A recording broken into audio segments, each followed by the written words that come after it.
Tervist! Tänase saate põhiteemaks on linnud. Saates räägime linnudest ja kuulame linnulaulu. Saate lõpus räägime ka kellukestest. Kevadised soojad ilmad on nende tekke põhjuseks. Nüüd me näitame teile linde. Linnujahti alustame oma maja hoovist. Linde me otsime oma maja hoovist. Siin puu otsas tiirutavad linnud edasi ja tagasi.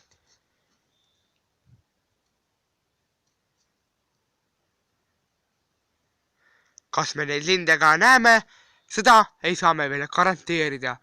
Aga linnud on siin nende puude otsas, nagu te siin näete, ja kui me leiame, siis me ka nad kaasesse võtame. Aga me peame veel ootama.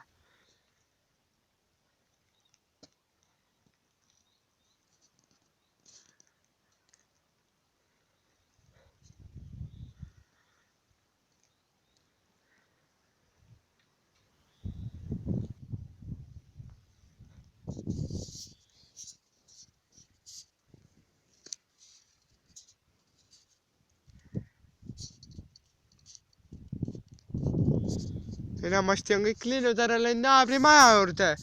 Aga kui me kahjuks nende võttegrupiga mine ei tohi, siis me peame ootama, kuna nad jälle tagasi tulevad. Siin selle suure kuuse juures olid ennem, aga nagu siis kära peale lendasid minema ja jällegi sinna naabri maja juurde.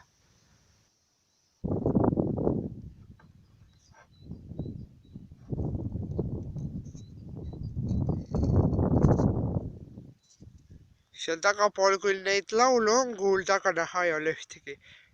Kui te just teate, siis linnudega tegelemine on üks väga raske asi. Linnud on väga kergesti ära lendavad ja neid ei ole üldse näha. Nii et me peame ka ootama siin nii kaua, kui ükskord meie nähtavasse pilmi lind tekib. Praegu on vara kevad ja siuksed soojad ilmad, mis muidugi on linnud siin, aga kui raske neile praegu toitu leida on, seda me veel ei tea, kuigi lumi on sulanud.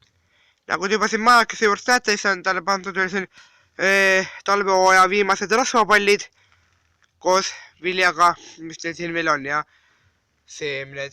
Need siis on viimased toidud, et rasvatihased ja neid ikka söövad neid. Ja meie siit oma poolt jätkame ka lindude otsinguga, kui keegi kuskilt tuleb, proovime kohe kaasesse saada. Meie ootame pool tundi lindu. Ma pole ikka veel kätte saanud.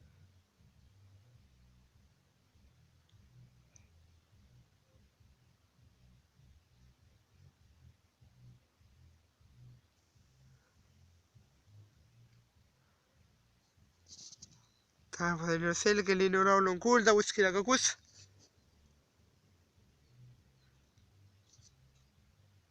Arvatavasti seal suure puu otsas, mis seal taga paistab. Aga äkki lähme vaatame ja vaatame, kui leiame, siis võtame nad ka kaasisse.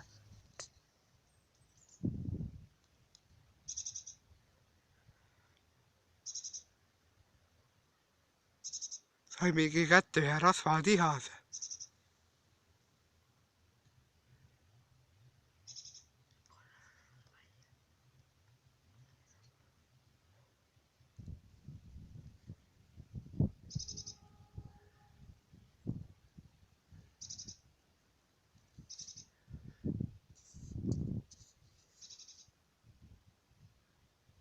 Järgmine rasvatihane.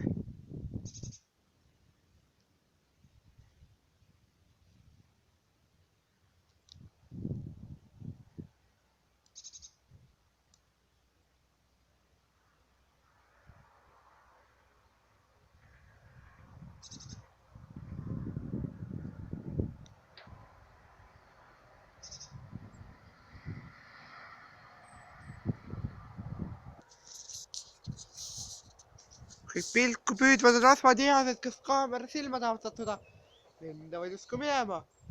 Aga meie võtted siis rasvatihastega ongi läbi saanud.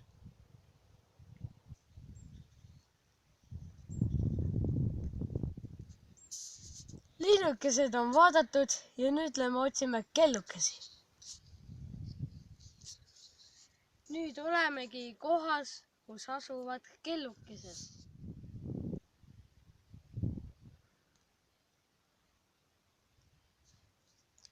Siin selle koha peal asuvad kellukesed. Siin küll on neid väga palju, aga puntisid siin on ikka laialdaselt. Nii nagu te siin pildis näete, siis siin neid kellukesi ikka on ja neid ka jätkub. Kellukesi tuleb välja küll ja küll, aga selleni on veel aega. Praegu on alles ju vara kevad. Siin siis ongi kellukesed. Arvatavasti on nad kas lumi või märtsi kellukesed. Kellukestega on siuke asi, et praegu on siuke vara kevad, nagu te teate, et siis vara kevadel, see aasta vara kevadel on üpriski väga soojad ilmad.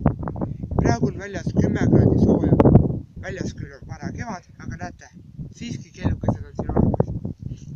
Kellukesed on see aasta tulnud välja väga vara, sellepärast on neid väga vähestes kohtades. Nagu näiteks eelmises vaheosas, kus me linde jahtisime, ei olnud seal mitte ühtegi kellukest. Nüüd siis 300 meetrit kaugemal on kellukesi küll ja küll. Need siis jah, on kas lumi või märtsi kellukesed. Kuigi praegu on märtsi kuu, siis võib arvestada ka, et need on märtsi kellukesed. Kuigi sama hästi nad võivad ka olla lumikellukesed. Seda pigem veel mitte. Nagu te näete, siis siin on kellukesed. Vaadake. Ja nüüd siis ongi tänane loodusliku saade läbi. Meie kohtume teiega järgmine kord. Seniks kõike kaunist.